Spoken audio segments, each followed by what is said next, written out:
Alright, welcome back to the Crabby Dice. Today we'll do a full playthrough of the very first mission of Nova Aetas Renaissance 0.0, the Prologue. And this one's exciting for me because this was my most anticipated game of 2023 and it finally came just at the last few moments here. So let's go ahead and tackle it while it's here. Now, this is a campaign game. This is going to be the very first mission. I don't know how many missions I'm going to end up doing, but I'm going to do the first few for sure. And that's it for the preamble. Okay, so each mission in Nova Aetas is going to set up pretty much the exact same way. You do have a deck of cards that are going to be inside of an envelope. You do have to set these up when you unbox the game. And you're always usually going to flip over the first two cards. So here it's going to be tell you a bit about the mission, which faction we're going to be against, if it's town city. This is going to come into play in the rest phase, and some extra icons that might come into play. And on the first card, it's going to tell you which components you're going to need for the mission, which enemies are going to be there. Okay, that's going to see reveal number 1. You're going to reveal the next card, and there you go. You're going to see the map. So this is going to be the map, the tiles, the focus points, the trees, the ladders, the levers, where our heroes start, so on and so on. What time it starts, the clock at, where our heroes are going to be on the clock, where the enemies are going to be. I've gone ahead and done all of that beforehand. So these are our heroes, the enemies are there, trees, and the clock is already set up.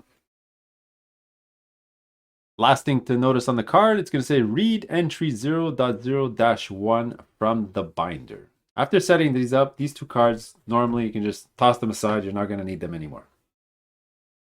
Let's go to our binder. All right, so 0.0 prologue, and this is the entry we're going to read. Okay, so I'm just getting over a cold. I'm not going to read this for you. Go ahead and pause and read it. But just a quick synopsis is our finances are running low. We need money. We're going to run into the town crier. He wants us to send us on a mission to give us some money. We have doubts about what he wants us to do. But anyway, coming back from the mission, we've been ambushed by in a well-planned way. A few escape routes are blocked, but we see a spot that we can go through a house. Okay, so it says reveal card number 2. Put this away, and this is card number 2. See from the back, and this is going to be our mission. Okay, on this card it's going to say what our hero goal is: get into the house, enemies, attack the heroes. Our defeat condition is 3 KO'd heroes. There's going to be some extra stuff that we can interact with on the map. So there's a lever and a focus point, and then it says start the mission.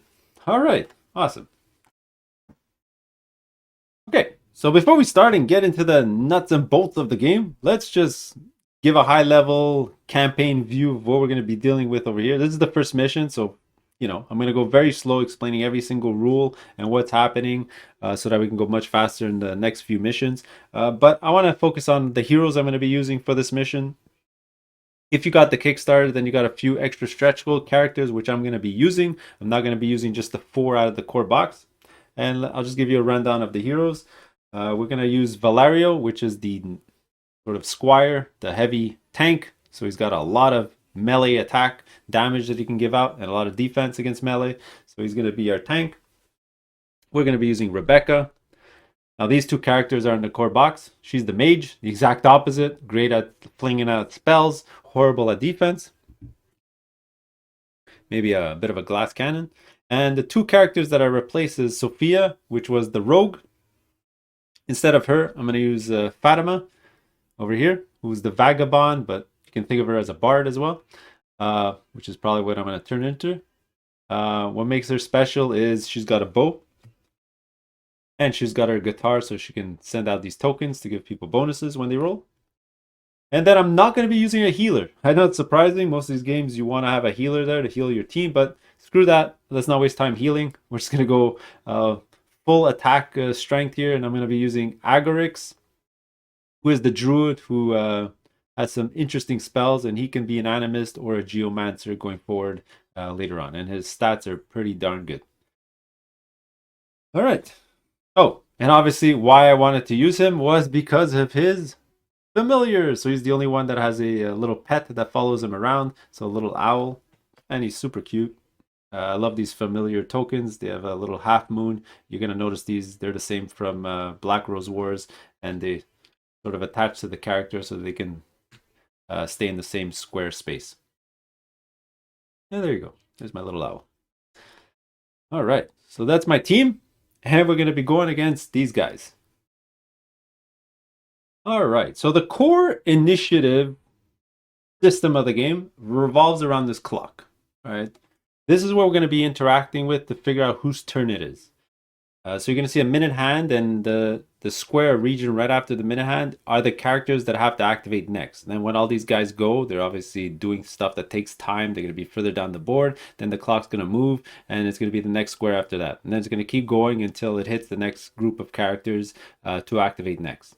That's sort of how this clock system works. So instead of think of it like a straight line where things are activating in order and then looping back around, well, instead of having a straight line, it's in a circle.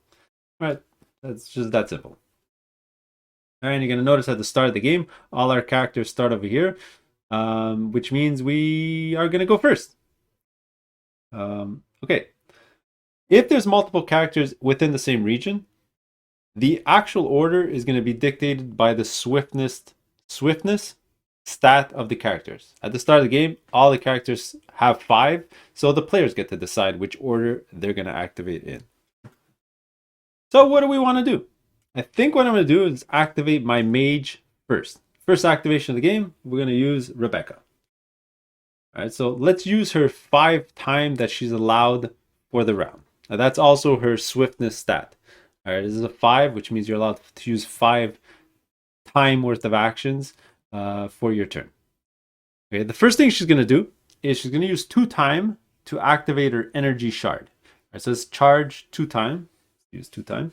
What I like to do is also the activating character. I have her on the outside of the tracks just so I don't lose track of whose turn it is. If there are fewer than 3 advantage tokens on this card, place a token on it. All right, so let's grab an advantage token and place it there. Here's that simple. The rest of the card just says that I can spend these tokens so that when I make a magic test, I roll an extra die. All right, which is what I'm going to do next. All right, the next thing she's going to do is use 3 time. So 2 plus 3 is 5. So all the 5 time that she has in her turn. 3 time to do her magic attack. All right, you know it's a magic attack because of the blue icon. We're going to go 1, 2, 3. And there you go. Okay, so let's focus in on magic attacks. Okay, because magic and physical attacks work a little different in this game. Okay, so a magic attack, you're going to look at the stat of the attack, the time, obviously, what you're targeting. This is an icon for enemy. The range of the attack, 1 to 6. Okay, in Nova Aetas, you calculate everything orthogonally. All right, so the range is not 1, 2, 3, 4. The range is 1, 2, 3, 4, 5, 6. All right, so she does have range to this character. She does not have range to this character. All right, 1, 2, 3, 4, 5, 6, 7, 8, for example. All right, this icon is if you get any bonuses to your rolls when you're doing your test. And this is the number of successes you need to then activate what's at the bottom of the spell. That's how magic works. Right? You're not just calculating per die. You're just trying to hit a threshold, and once you hit that threshold, you activate the bottom. Okay. The amount of dice you're rolling is you're going to see the brain there, ties with the characters. I'll just do this for the first attack of the game. You're going to see here the blue brain. That means I'm going to be rolling 4 dice. All right, so let's do that. Get my dice tray. Get my 4 dice. But I'm not going to be rolling 4 dice like you just saw. I'm going to use my advantage token here, which is going to make me roll 5 dice. All right, I'm targeting this Stradiot here. Can't pronounce his name at all. And you're going to see the target that we're trying to hit. Now, what I love about this game is that all the rolling is on the hero's side. All right, so you're rolling to hit something, and when the enemies attack you, you're rolling for defense. All right, you never roll for the enemy. All right, they're gonna do their thing, and you're just rolling for the heroes. All right, so you're gonna look at the enemy card, and his defense to magic is 5. So we're trying to hit a target of 5 on the dice. All right, with 5 dice. Do that. Let's roll, and it looks like we got it. All right. You're gonna look at the dice. All right, you're gonna need 2 successes. I did get 2. I got a 7 and an 8. All right, I didn't get any other success. That's fine. I just needed 2. Right? And then that means I got it, so I'm going to read the bottom. So it says I'm going to deal 2 damage, so 2 hearts. And then it says I inflict an extra damage for each moon icon that I rolled. As you can see, I didn't roll any other moon icons. I got a couple of suns and a couple of stars. So there you go. So I dealt him 2 out of his 5 damage. I'm going to go grab a die. Now, if you watch any of my other playthroughs with campaigns, I absolutely hate health chits. They're a waste of time. I like to use a little mini die. So I'm going to have that right next to the character to keep track of his health. And there you go. Rebecca's done. She used her 5 time actions for the round. Actually, she's almost done. The last thing we need to do is her Perillion. I'm just going to call this the dial. Every time you deal a damage or kill a guy or do something special, you're going to create some threat, and you track that with the dial. All right, so she dealt some damage, so she's going to gain +1 on the dial. The next thing that you can't forget to do is heroic points. Each character is going to have in their section over here, is going to tell you how you gain heroic points. And her, it's every time she passes a success on a magic attack, she gains a heroic point, and you track that with the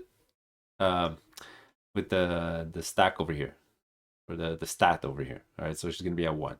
And then that card's also going to tell you when you have enough, you can use them to do something special.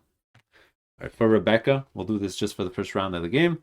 For Rebecca, when she uses up 4, she's going to do a special spell attack. All right, so that was the first activation of the game. Who do we want to activate next? So she's done. I think what we're going to do is we're going to activate Fatima next. All right, so you saw a magic attack. Now you're going to see a physical attack, or a ranged attack, to be more specific. So this is her. Let's look at her weapon. This is physical attack because it's red. And this costs 3 time to do the attack. So we're going to do that. 1, 2, 3. Okay. And on a physical attack, it's going to say who you're targeting. So enemy, the range of the attack. And because this is a ranged attack, it's going to use my dex. And if I'm getting any pluses to my dex. All right, so range 6. 1, 2, 3, 4, 5. Perfect. I can target him. I wouldn't be able to target him, for example. 1, 2, 3, 4, 5, 6. Or 1, 2, 3, 4, 5, 6. All right. All right, so let's roll our dice. Now, just like magic. So magic, you would use this stat. Range, you'd use your dex stat, which is this one here. All right, let's just go over these quick. This is your swiftness. How much action points, time points you can use, and how early you go in turn order. This is your dexterity. If you're doing a range attack, how many dice you're going to roll. This is your physical defense and your melee attack dice roll. This is your magic defense and attack, and this is how much health you have. All right, each character is going to have 5 and 5 for the top 2. All right, so she has a dex of 3, so we're going to roll only 3 dice. And we're trying to hit a target of 6 this time. It's a lot better at the melee defense. So let's roll our dice. Ooh, it looks like we got a bit lucky. Oh, this is going to be awesome. All right, so we got 2 7s and a 1. We had to hit 6, so we got 2 hits. All right, so that's going to be 2 damage. Right. But when you look at a weapon, or even a magic spell, if you did damage, you're then going to look at what's on the right-hand side of this little lightning bolt. If you did no damage, you don't take that into account at all. All right, only if you do damage. All right, so if you were able to hit. Now over here it says lethal star, which means I deal an extra damage for every star icon. So I'm going to deal 1, 2, 3, 4 damage in total with this attack. Awesome. Great job, Fatima. So that's going to be 4 damage to this guy. His health is only 5. So obviously that's going to kill him. All right, so let's remove the die and we'll remove the character. All right. When you kill a character in this game, you're going to look at the bottom of their card and it's going to tell you what rewards you get. You don't get to look at these cards right away. You just create a stack so that at the end of the mission, you collect those cards. All right, this one is this type, an Elementium. I'm going to grab this and I'm just going to create a stack over there for the end of the mission. if he's the only character of his type on the board, you can remove the card, and you can also remove the token from the clock. All right, I think it's this guy. Yeah, I'll just remove these two for right now.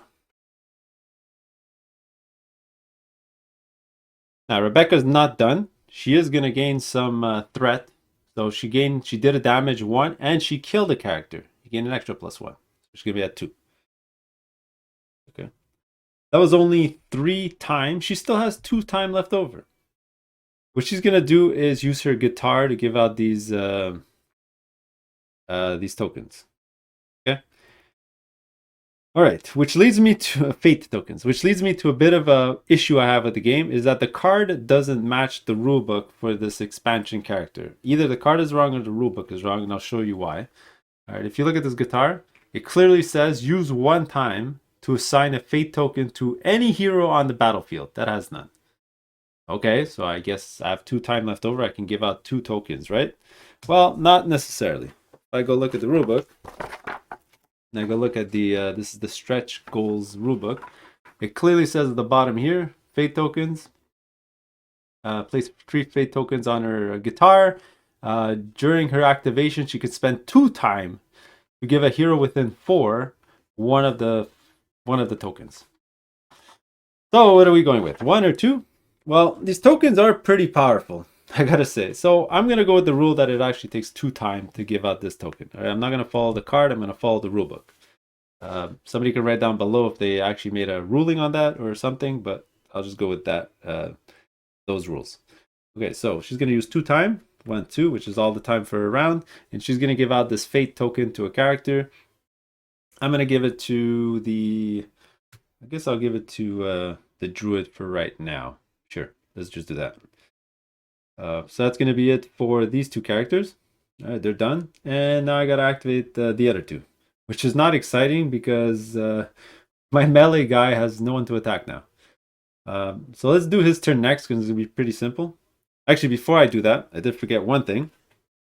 I'm going to constantly forget to do either the threat or the hero tokens throughout my playthroughs because it's very hard to, do this every time. But for her, whenever she does a damage with her ranged attack, she gains a fate token. So let's give her a token. Sorry, a heroic point. Sorry about that. All right, and then now we can jump over to Valerio's turn. I think what he's going to do is just move. So he's going to spend 5, 1, 2, 3, 4, 5 movement points. Movement is very simple in this game. Every square is 1, unless it's mud or water. All right, but right now it's all streets. We're going to go 1, 2, 3, 4, 5. Then 5 times, moves 5 spaces. Done. All right, which leads us to our last character, Agorix. My druid's not going to have anyone to attack either, so he's going to move. So he's going to spend 4, 1, 2, 3, 4 to move.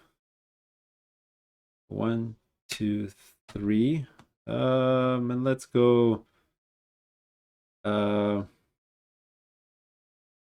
go 4 to move here. Actually, let me spend 3 to move here first. I'll show you why. Then I'm going to send out my familiar. Then spend 1 to move the owl a maximum of 3 squares. I'll spend another 1, so it's going to move 3. 1, 2, 3. All right, and then I got 1 action point left. I'm going to go there and spend 1 to move an extra 1 here. I guess these 2 guys are going to race over here to climb the ladder and maybe attack this guy. So that was it for our druid's activation. He does get one special thing. He gets heroic points each time the owl moves at least 1 square. Right, so just like that, he gets a heroic point. Boom, like that. All right, so that's going to be the end of the hero's turn. So the clock's going to move, and you're going to see that you're going to now activate the enemies. So it's the only token there, so you don't have to look at the swiftness stat or anything like that. And their goal is to attack the heroes. If you can look at the card, it's enemies' goals, attack the heroes. If you look at the actual rule book, there's a whole flow chart on what you're supposed to do. Attack the heroes. They just try to attack the heroes. If they have a goal, they do something else. But the the flow chart is pretty good, so you can follow it. But attacking the heroes is you're just gonna look at the enemy's sort of like threat range. I forget what this icon means, but you're gonna look within this range, and you're gonna attack the hero with the most threat. And if there's a tie, then the least health, and so on and so on. All right, so let's calculate 7 from where he is. We look at his threat range. So 1, 2, 3, 4, 5, 6, 7. 1, 2, 3, 4, 5, 6, 7. So he can attack Fatima, Valerio, or Agorix with his range. 7, right? Then if you look at all the characters, the highest threat is Fatima. She's at 2. Right? So that's going to be his target. Right now, to reach his range of 7, she's 7 away. His weapon only goes up to 6, so he's going to have to move. Right? And his attack takes 3. Right? So just like heroes, he uses points up to his swiftness value. So he has 4 points. He's going to use 1 to move and 3 to do his attack. It's just that simple. And this is going to be a physical attack.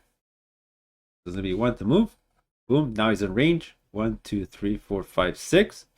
And then he's going to spend 1, 2, 3 to do his attack. So the dice we're going to have to roll is, because it's a physical attack, is the red icon over here. We're going to have 2 dice for defense.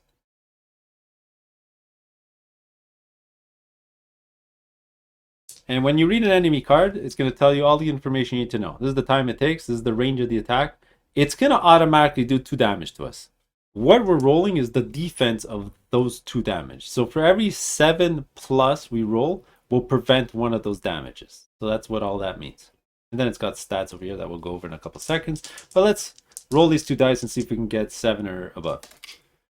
Looks like I got a 4 and a 3, which means I block absolutely nothing. So I'm going to take 2 damage. Let me grab this die. I'm going to put it next to the character. All right. He's got Pierce. It doesn't come into effect because we don't have anything to block his attack anyway. And it's got Reload 2, which means he's going to take one of these reload tokens. He's going to have to spend time next turn to reload his gun. So he's going to take that. I'm just going to put it next to his character mini so we know he has to do it. And then he has Shooter, which means after he shoots, he wants to move away. But the thing is, he got no more time activation left, so he's not going to actually move. And that's going to be the end of his activation. All right, so now the clock's going to move. And we hit all the characters at the exact same time. Luckily for us, his swiftness is 4. All the characters are 5, so we get to activate all the characters before the bad guy is going to go again. Alright, so I guess I'll start by activating Fatima first so she can give out a fate token to another character and also attack the bad guy. So let's do that first. So it costs 2, 1, 2 to give out a fate token. Let's follow the real rules and it has to be within somebody of range 4. But anyway, I'll just give it to the mage that's sitting right next to me, right there. And she's going to use the last 3 of her time to do her bow attack, ranged attack, costs 3 time. 1, 2, 3. So just like the first round of the game, she's going to target the bad guy. Now her range is 6. 1, 2, 3, 4, 5, 6. So she has enough range to the guy. When you're calculating the line of sight in this game, upper, lower level, there are some specific rules you need to take into effect. But basically, you take one of the sides of the square that you're on, and you try to hit the middle of your target.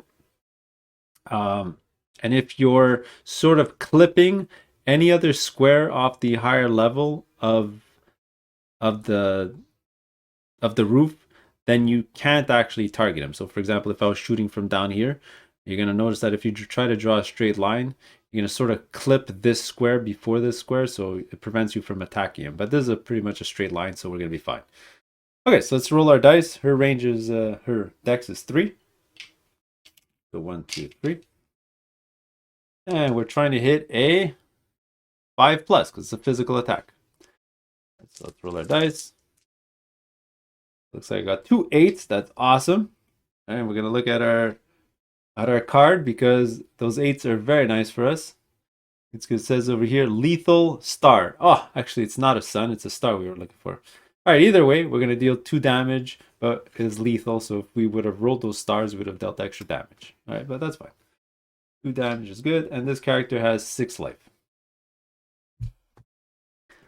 Boom. Just like that. That means Fatima's turn is over, but before her turn is over, she's going to gain another threat. She's going to be at 3.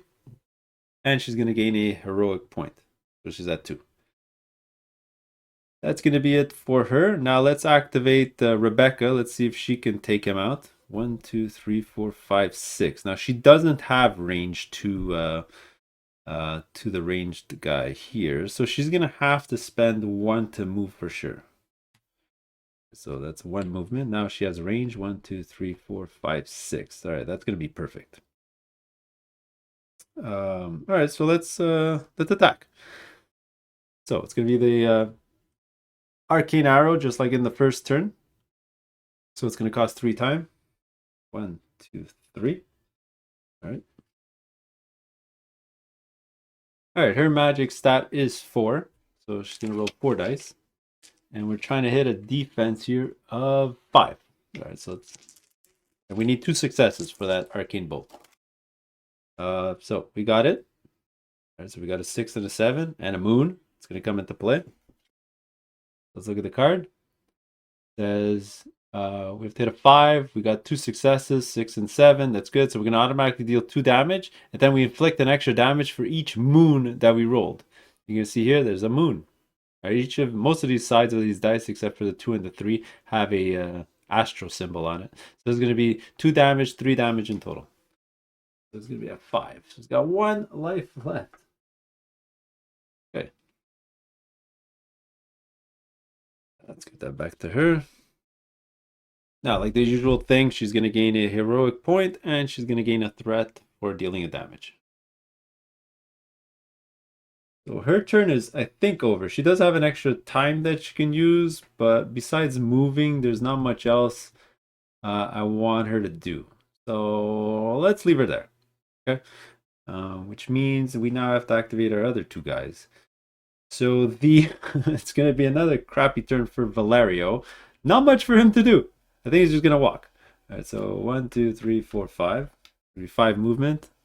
1, 2, 3, 4, 5. And he's hanging out right behind this tree, right where the ladder is. Sorry, it's right over there. You know what? I'll just move the ladder, but there's a tree right over here, just so you can see my heroes on the board. I won't forget the tree. All right, so he's going to move there, and that was his 5 points. All right, which leaves our druid. Now this guy has 1 life left, and our druid has a blizzard attack.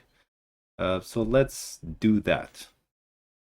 All right, so the blizzard, here you go. It takes 2 time to attack. 1, 2. All right. Agorix's magic ability is 3, so it's going to be 3 dice. But we're going to use our fate token. For the first time, you'll see how this works. This allows us to roll the fate die. This die was part of the Kickstarter, but these faces are much better than the regular die. I mean, the lowest value is 4. There are a couple of blanks, though, with these music symbols. But that'll come into play later when I unlock other abilities. But I get to roll that die. So we're rolling 4 dice, trying to hit a 5+, according to his magic defense right there. All right, so we need 2 successes, so 2 of these values over 5. Whoops. All right, so looks like I rolled 2 7s, so it's a success. All right, let's look at this. So we're gonna deal 1 damage, and then we get to move the person away. But it doesn't really matter. All we cared about was that 1 damage, because that'll kill him. All right, now he's gonna have 6 damage. He's got 6 life in total. Focus right there. So that means he's dead. The dice. Put that there. Give him back his blizzard. That's gonna kill him. Get rid of the tokens. All right, now we gotta raise some threat. So Agorix is gonna gain 2 threat, damage, killing a guy. It's still his turn. He's gonna use 1 to move his owl, just so he can gain let's say 1, 2. That's fine. Just so he can gain a heroic point. So he's at 2. And then he's gonna move 1, 2. I guess he's gonna go towards the ladder. Oh, sorry, there's a tree there. You know what? He's gonna stop there. He's gonna use only that. And this guy's dead. He's done his turn. let's move the clock. So it's going to move to the next group of characters. Um, these guys have to go. I guess there's no enemies on the board, so let's go towards the house. So she's gonna go 1, 2, 3, 4, 5. Actually, I'm gonna go just 4 because it does take a time to then. If you look at this card, it takes a time to go enter the house, so she won't have the time available. So she'll just stop right before. I think it's a better idea. It's gonna cost 4 time. 1, 2, 3, 4. So she's done. Let's see. For him, 1, 2, 3, 4, 5, 6. He can't get up there. I guess he'll move as well. 1, 2. Shall go 1, 2, 3, 4, 5. I'll just go 1, 2. I'll just move 2. That's fine. 1, 2, because then I want to move my owl, reattach him back, which will give me another heroic point. Boom. So he's at 3 heroic points, and then he's done his turn. So the clock's gonna move. Now let's move the warrior. All right, so he'll finally get to do something. So to climb a ladder, it actually takes 2 time. So 1, 2 is up here, and then we're gonna have to spend 1 time to use the special ability of the card. So it says here, pull the lever, only adjacent to the lever, read section 00-16. All right, let's go read that in the book. Okay, so here you go. So pause if you want to read it. All right, but basically you keep pulling at the lever and it finally gives way, so on and so on. So it says remove the lever token and then reveal card number 3. Move this token, put it back in the box, and reveal card number 3. And it's a new mission card, so it says replace 2. So this one is removed from the game, so these cards are gone. And it now changes our little mission over here. So it's mission action. It's a different actually thing in the book. So here you go. Everything else stays the same. So there you go. It says continue your activation. Right here. Now, I don't think he can do anything else. Let's see, use the 1, 2, 3. Let's see, 4, 5. Actually, wait. I was here, so it's 1, 2 to go up. 1, 2. 1 to pull the lever, and 1, 2 to come back down. All right, so he's back down. It's gonna be Fatima's turn. So 1, 2, 3, 4, 5. Again, she can't move there and go inside, so she'll move 4, I guess. 1, 2, 3, 4. I'm gonna actually just put this on her player board, keep track of her life. So there you go. There's 4. 1, 2, 3, 4. She's done her activation. We'll move, and it looks like Agorix is gonna be the one to go inside and explore the house. So he's gonna go 1, 2, and then he's gonna go read focus point green. So it costs an extra time to do that. Time. And it says read 00-3. All right, my camera died right when I was finishing that sentence. All right, need fresh batteries, and let's get to it. We're gonna read entry 3. It says the door seems to be ajar. The lever must have activated a mechanism to unlock its hinges. If there are no enemy models on tile 1B or 5, read 118. If there are enemy models, read 17. Well, we killed everything, so let's go read 18. All right, so you give the door a little gentle push and it swings open with a faint creak, revealing a dimly lit room. Everything inside is caked in dust. It appears that no one has lived here in this house for a long time. The back window is sealed and the room looks like a dead end. However, there is something that doesn't sit right with you. Maybe it's worth a second look. To reveal card 4, place your hero on card 4 and continue your activation. Card 4 is the room. All right, that's what's cool about this game also, is that you're just not interacting on the map. You're also going to interact on cards. So we're over here. So this guy is inside the room. I'll leave his owl outside for right now. We'll come back to him when he goes back outside. So that was 1, 2, 3. 1, 2, 3, 4, 5. He still has 2 more activations to do. So we have a couple of choices. We can go to the wardrobe or the bed. Let's go to the wardrobe. Whenever you see these tokens, usually it's a one-time chance to do something. So let's do that. So it's going to cost me my last 2. So in total, I did 1, 2, 3, 4, 5. Yeah, perfect.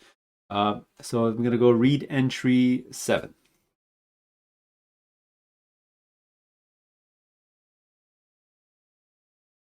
Let's see, 7.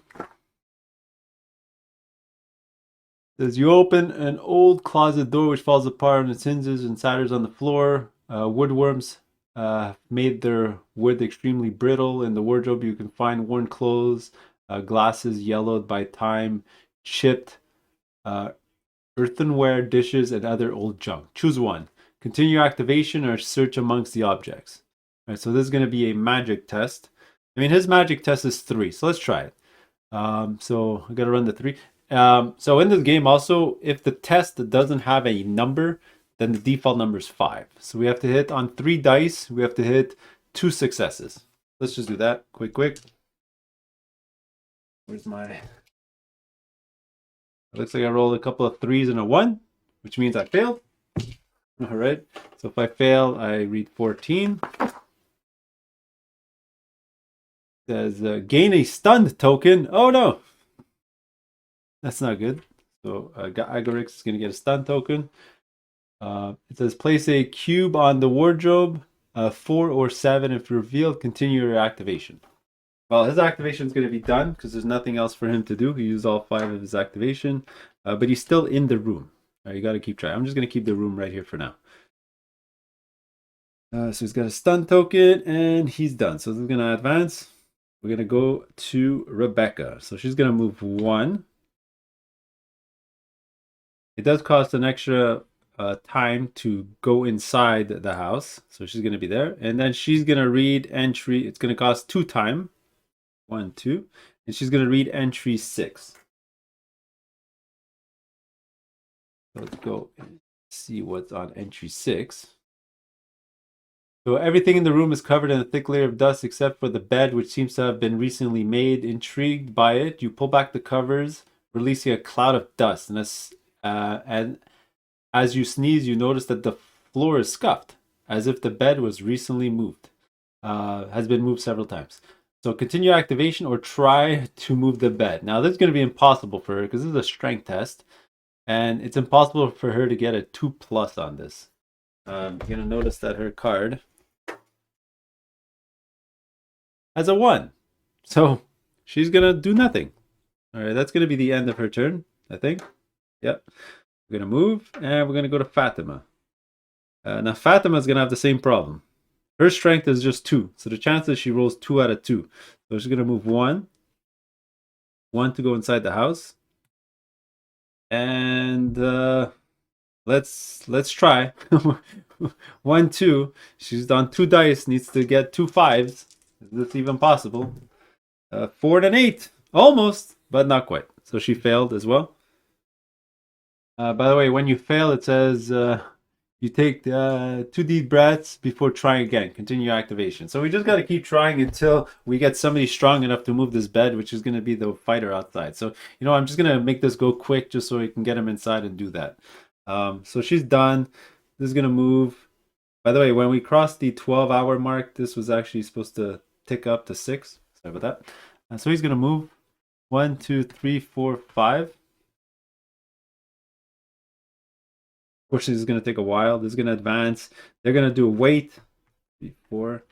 Wait. 1, 2, 3. Wait. 1, 2. Actually, they're not going to wait. Wait 1 second. Sorry, before going any further, I did forget one thing. The stun token. This means at the start of your activation, you have to use 2 time units to get rid of it. Well, he would have had enough. Instead of waiting, he would have done that. So that would have gotten rid of that. And also, I think I'm playing stupid because Agorix has 3 strength, so he could actually move the bed. So I'll make him do the test next round. All right, but let's just do this in order. We're going to go 1, 2, 3 in the house for 4. 2, 3, 4, and then he's done. So my warrior's in there now, but he doesn't have enough time to move the bed. Next, let's try with Agorix. That's 2 time. That's going to be 3 dice. Trying to get 2 success. Come on, 2 5s, 2 5s. Looks like I got a 7 and a 5. Awesome. All right, so I did it. So I didn't have to wait for my warrior. So let's go read the entries. You go back in the book. It says 113. Sorry, it's the this one. It's 112. Bad. Closing track. It says the bed sways violently, scratching at the floor with an obnoxious screech. A trapdoor opens beneath it, revealing stairs vanishing into the darkness. You quickly descend and move through the narrow tunnels dug into the ground, exposing roots. Exposed roots lash at your face, while insects and cobwebs get caught in your robes. Soon you come to a short ladder. You climb up and lift the lid at its top, revealing an interior of another house. Replace 4 with 7. All heroes placed on 4 are now placed on 7. All right, so we sort of teleport. All cubes placed on 4 are now placed on the same choice as 7. Oops, I did forget to... My bad. When I did that wardrobe test, I did forget to put that token on there. My bad. All right, but I do need to get the 7 card. So this replaces this. All the characters just go over. So this is gone. Says reveal 5. Place your hero on 5. Continue activation. Cool. So it was from this house we dug a tunnel, or there was already a tunnel built that now went to this house, and that was Agorix, who is this character who now appears over here. He can continue his activation. So let's spend 2 to go look at the debris. Another QB one. So 2. So I got to read 9.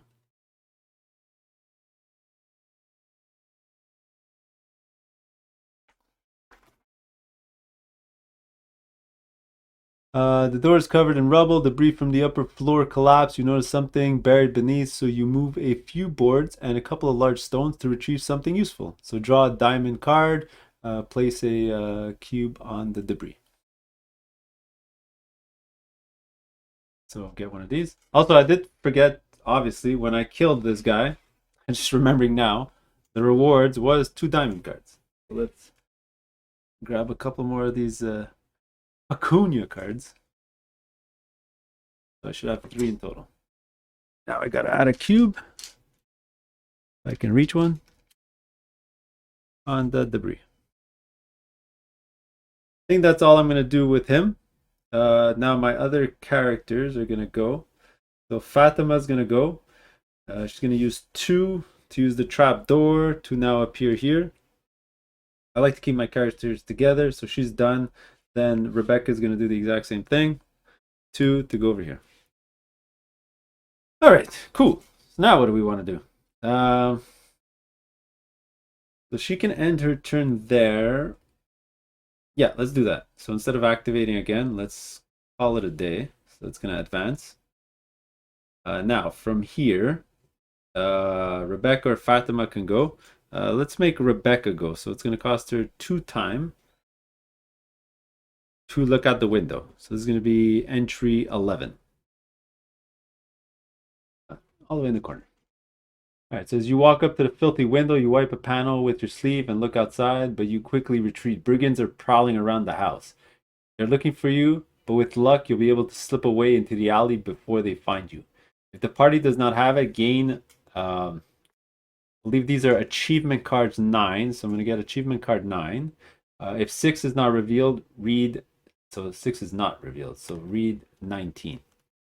19 is here. Oh, and it looks like we got more stuff to put out. So what I'm going to do is I'm going to go set up this stuff and reveal the card, and I'll be right back. All right, so let's tackle these one at a time. So this was achievement 9. There you go. So it's a watchful achievement. Out of sight, out of the gallows. Anyway, put that on the side. And this is the card 6 that they wanted us to reveal, and it's a brand new map. You're gonna notice that it's upside down. Well, that's because if not, you wouldn't see the stuff on the other side of the house. So it's like this, as you can see. All right, so new enemies, tree, focus areas out there. So this is gonna actually replace the mission card. So this is our new mission, and our goal is to get at least 3 heroes in the red area, which is over here. The enemies still want to attack the heroes, and the heroes, again, the same exact defeat condition 3. It says if the group has 9, which we do, the achievement, read entry 20. Put that over here. Go to 20. That was all this stuff here. So 20, you can sneak out the window and try to get away as quickly as you can. One time you can place a hero on the blue or purple focus area, or if unavailable on an adjacent square, otherwise continue your activation. Okay, so first thing we do need to do is re-add the enemy token to the boards, the Stradiot. So that's going to go in the area right after the current activation area. And we're going to put that in our dice tray. And you know what, I'll just put that around the house right there. And I think that's going to be it for the turn. Do I want to go out the window? I don't think so. All right, I'm trying to focus a plan here with the bad guys coming up next. I think I have a plan. I think what she's gonna do is go out the door, which is 1 activation. So the door here is 05. So I'm gonna read entry 5. On the book, entry 5 it says you push the door open, a beam of light enters the room, nearly blinding you. If 6 is not revealed, it is revealed, so read 21. Just place your hero on the yellow focus point if unavailable on an adjacent square. You step out in the corridor a few buildings away from the abandoned house you entered earlier. As your eyes adjust to the light, you see some ugly mugs staring at you. They have a moment of bewilderment, but then one of them recognizes you and sounds the alarm. The brigands stand between you and the only way out. Continue your activation. Yeah, instead of going out the window, I mean, I can sort of range somebody here. So that was going to be Fatima. So she's going to appear right over here. That was 1 activation. I believe the second one is going to be to move again. She's going to move away. Probably a good plan. And then she's going to spend 3, 1, 2, 3. It's going to be all 5 of her activation to do a range attack. All right, same as before. Range 6. 1, 2, 3, 4. 1, 2, 3, 4, 5, 6. I can target either of these guys. They both have line of sight. Let me target the this guy over here. And these guys. All right, so my dex is 3 dice. Got 3 dice.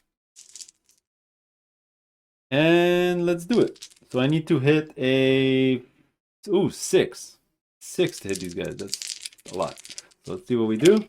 Roll my dice. Looks like I only got 1 hit. But I did have lethal. All right, so if I hit, then it's lethal stars. I did hit with at least 1. So I'm going to deal 2 damage to that guy. All right. That's that. 2 damage. That's going to make her threat counter go up by 1. That's going to give her another heroic point. So she's at 4.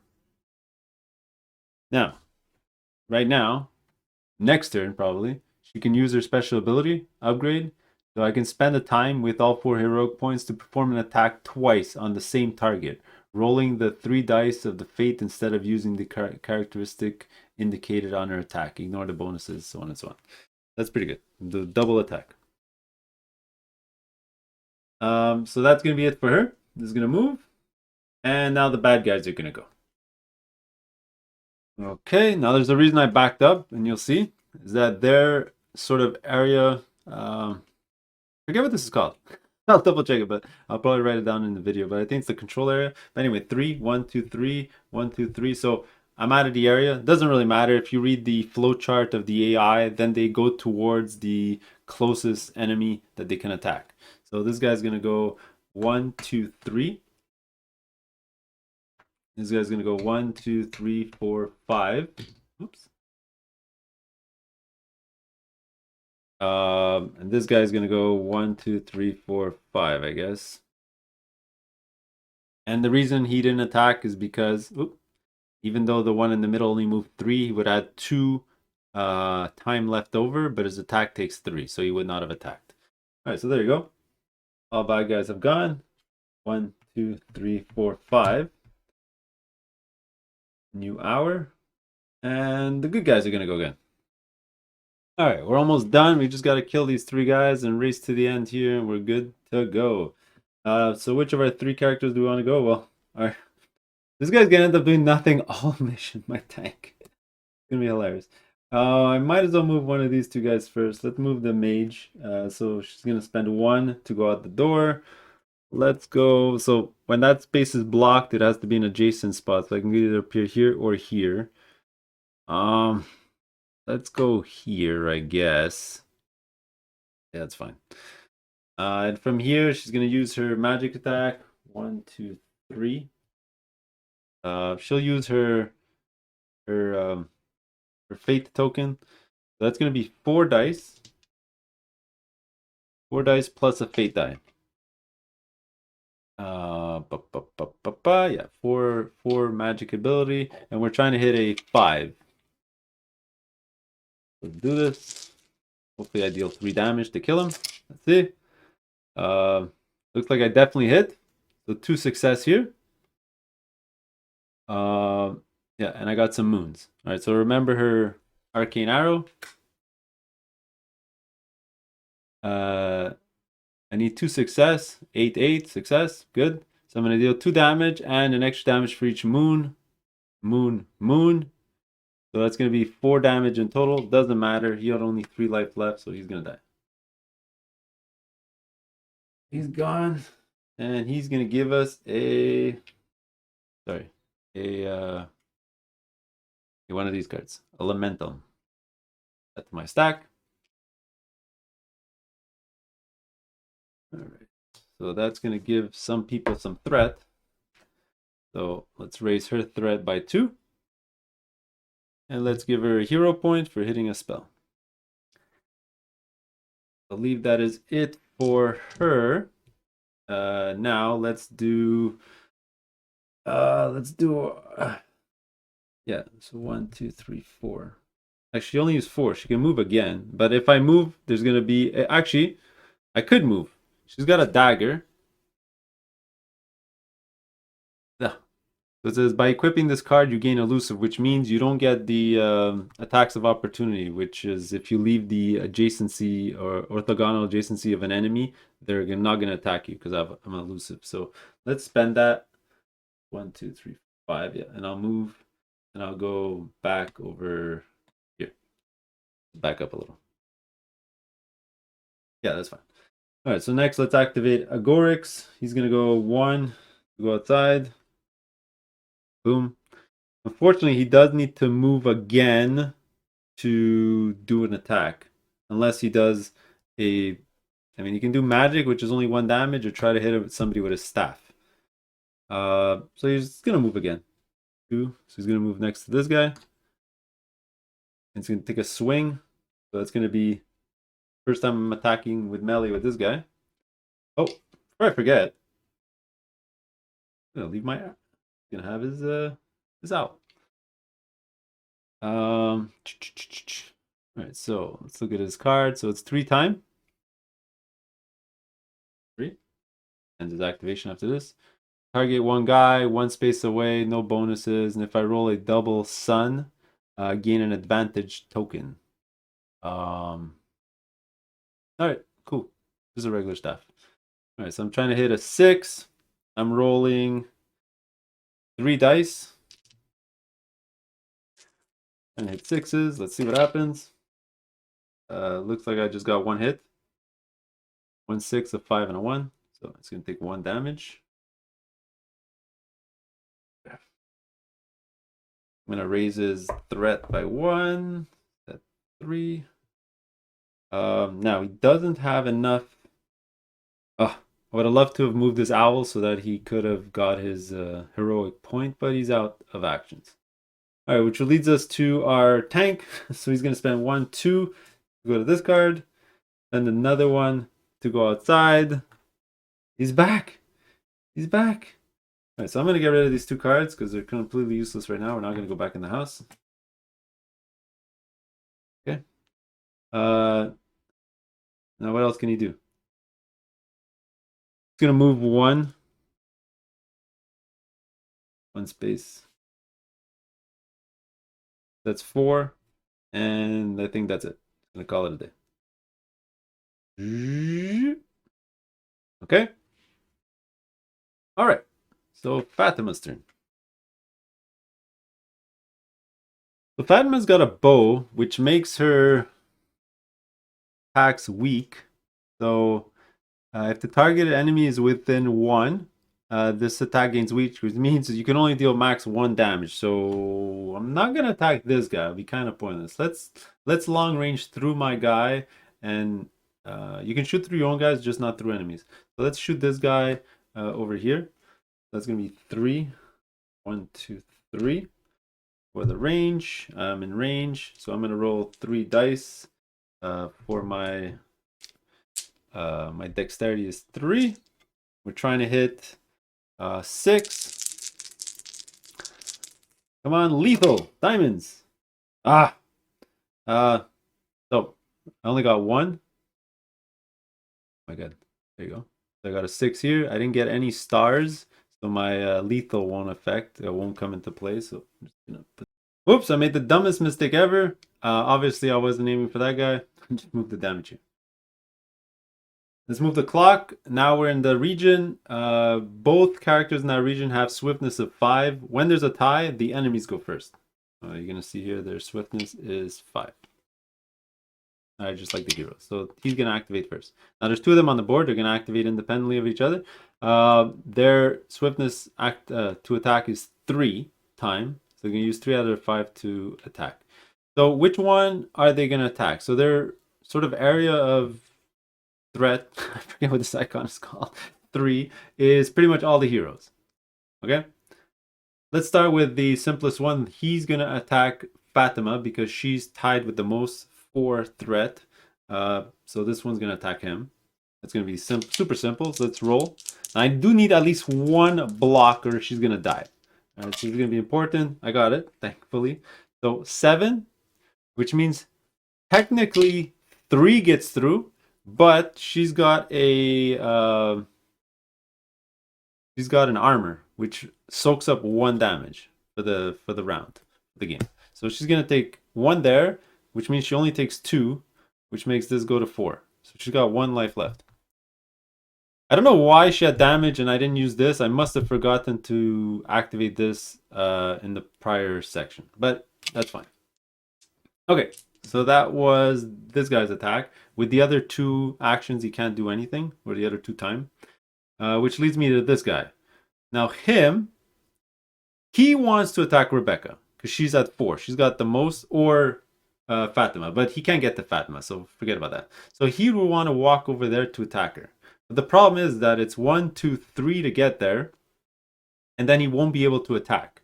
So the way it works is if he can't get an attack established, what he's going to try to do is just attack the closest guy. So he's going to actually attack Valerio. So he's going to get into a fight, finally. All right, so his attack is 4. Now his defense is 4 dice. He's going to roll 4 dice to try to get 5 plus. So Valerio rolls. He gets 1 block. So he's supposed to take 3.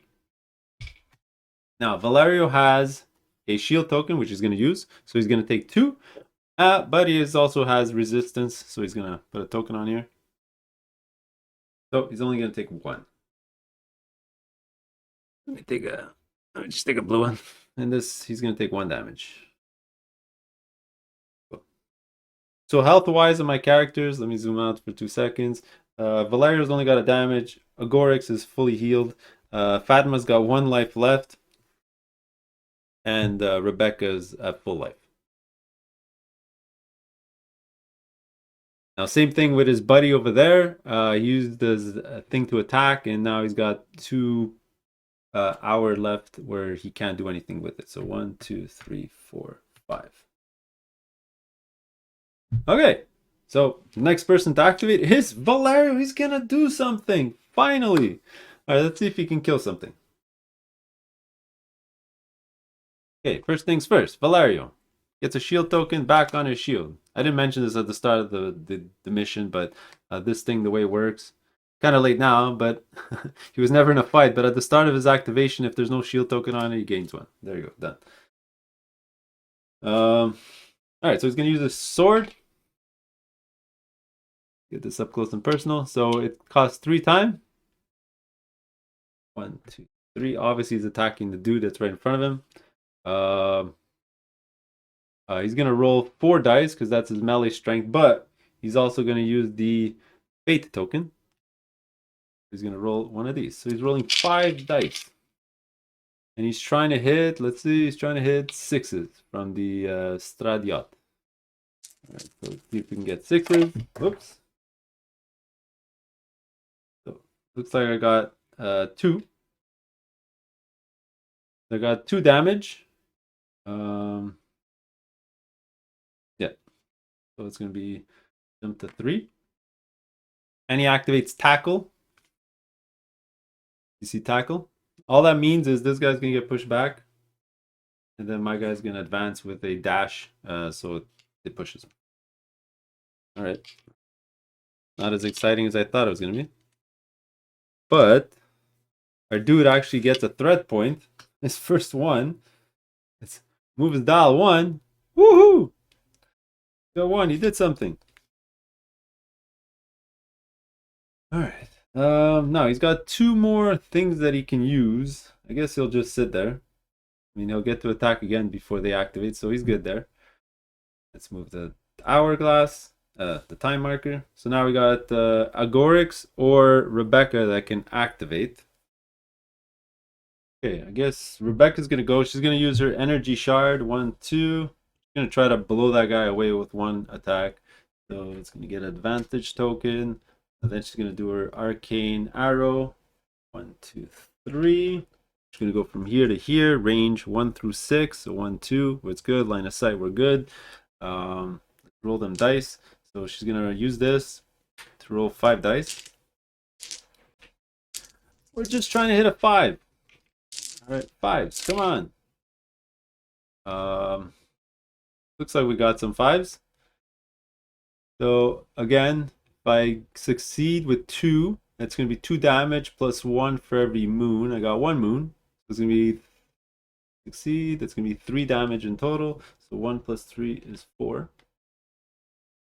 He's got 1 life left. Going to be it for Rebecca. She's going to gain a threat. 5. She's going to get a hero point. Now, let's actually pause for 1 second. You know what? Never mind. I actually wanted to launch this spell, but it does cost 3 times, so she'll be able to do it next turn. Or next time. Maybe. I don't know. Maybe the game will be over by then, but we'll see. Next is going to be Agorix, who's going to go. Again, he's going to slap his staff onto the guy. So 3 times. 1, 2, 3. That's going to be 3 dice. And we're looking for 6 plus for the staff. Got 2. That's awesome. 2 hits. You only need a 1 to kill him. He's dead. Gone. That's going to give us another of these Elementum cards. Get rid of that. Now we're not done just yet. That was 3. What I'm going to do is I'm going to spend the extra 2 to move my owl 1, 2, 3, and then an extra 1 over here. So he's distracted. So he deals 1 less damage. That'll give me a hero point for Agorix because I moved the owl. It's also going to give me 2 threat. So he's at 5. Um, and there you go. Okay, well, I might as well use one of these hero things now, near the end of the thing. So Agorix can use 3. Each hero not KO gains 2 dashes. This movement does not cause reaction shots. Let's use 3 of my 5. 1, 2, 3, or my 4, sorry. Boom. So I gain 2 dashes per hero. So let me go 1, 2, 1, 2, 1, 2, 1, 2. It's a straight line. That's fine. Just for fun. That's fine. Actually, Fatima should have gone 1, 2. Like that. Yeah, that's fine. That's good. Going to be the end of his activation. I think this should be the last attack of the game, hopefully. We're going to have the knight here, or a tank, the squire, attack the guy. So 1, 2, 3 to attack. It's going to be 4 dice. We're looking for 6 plus. We just need 2 hits. 2 hits and he dies. I got only 1. No. 5, 4. And he's done. Not much else for him to do. He's going to actually gain a threat. Oh, and he should have gained 2. Should have gained 2 heroic points. Because he gets heroic points each time. Actually, it's him. It's when he gains hits. So you should be at 1. Sorry. When he gets attacked. Sorry about that. Okay. And now back to Fatima, who I think should end the game. She's over here. She's going to launch an arrow 3 times. 1, 2, 3. It's going to be 3 dice. All right, 1 hit, and he dies. We just need 1, 6, and it's over. And an 8, and a 7, and an 8, and that's total destruction. That's 3 hits. We only need a 1. He's dead. He's off the board. The owl stays. We gain another Elementum card. Get rid of that. And that is it.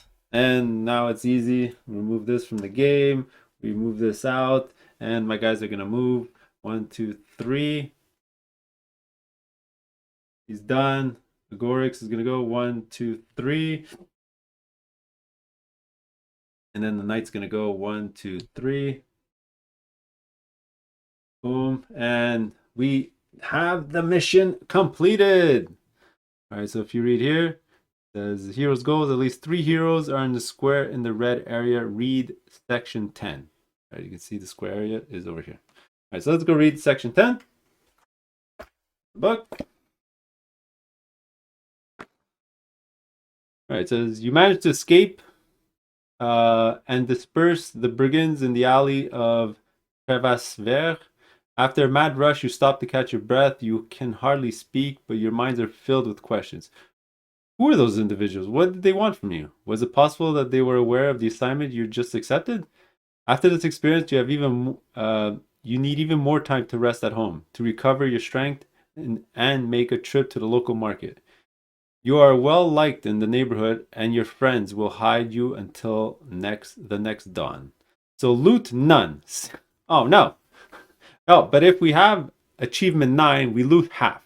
All right, so we're gonna have to choose half of those cards without looking at them, and those are the ones we're gonna keep. Each hero gains a skill point. All right, you're gonna mark those down on your campaign sheet. Unless you spend the skill point, then you'll just gain the skill. All right. Each hero gains their first destiny card. All right, I have them over here. All right, these are things you need to accomplish to get your advanced skills. I forget what they're called, but let's say Fatima wants to be a bard. Well, she needs to have her second destiny fulfilled, and then you spend 2 points to go become a bard. All right. Discard all injuries, which I don't have. Perform a rest phase in Rome. Then start mission 0.01, the burning map in Spoleto, after performing a travel phase. Okay, I guess I will do some of this now and some in another video. I'll be right back. All right, so let's deal with all this endgame mission stuff and then the rest phase. So 1, 2, 3, 4, 5, 6, 7. I got 7 loot. I get to keep half because we got the number 9 achievement. So see, I got 3 Pecunias and 4 elemental. Let's keep 2 of each. Let's keep these 2 and these 2. So these 2, I'll shuffle them back in. And looks like I got 2 metals, a leather, and a belladonna. 2 metal. 2. Whoops. And a leather, and a belladonna.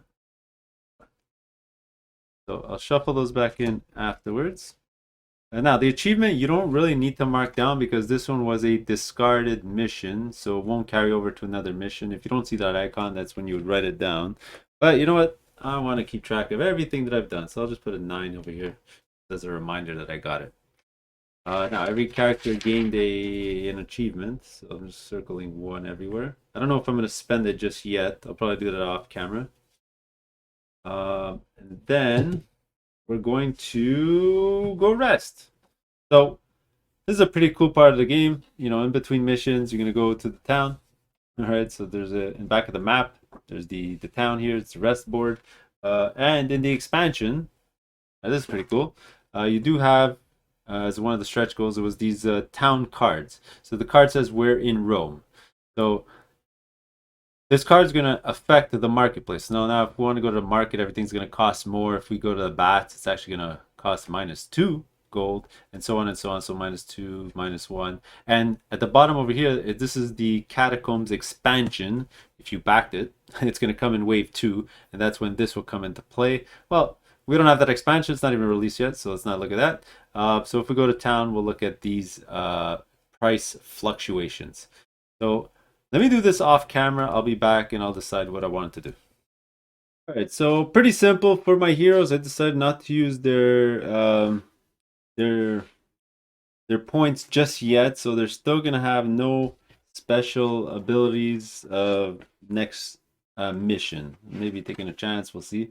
And then for the rest phase, you know, following this card, I'm gonna send 1 person to the inn because it's -2, and 1 person to the bats. So let's send Valerio to the baths. All right, I can only send one person because it's max 1 in Rome, and this is going to cost -2, and it does cost 2, so I don't have to pay anything. And this gives that person an advantage token for next round. Boom, just like that. Valerio has that for the start of the next mission. And then the inn. Oops, I do have to send somebody to the inn. Where's Fatima? Oh. Let's send Fatima to the inn. That's sort of betting, just just wagering. But you can wager 0 to 5, and this is -1. So technically, I'll wager 1, but it's -1, so I don't actually have to pay because I don't have any money. So what you do is you roll 2 dice,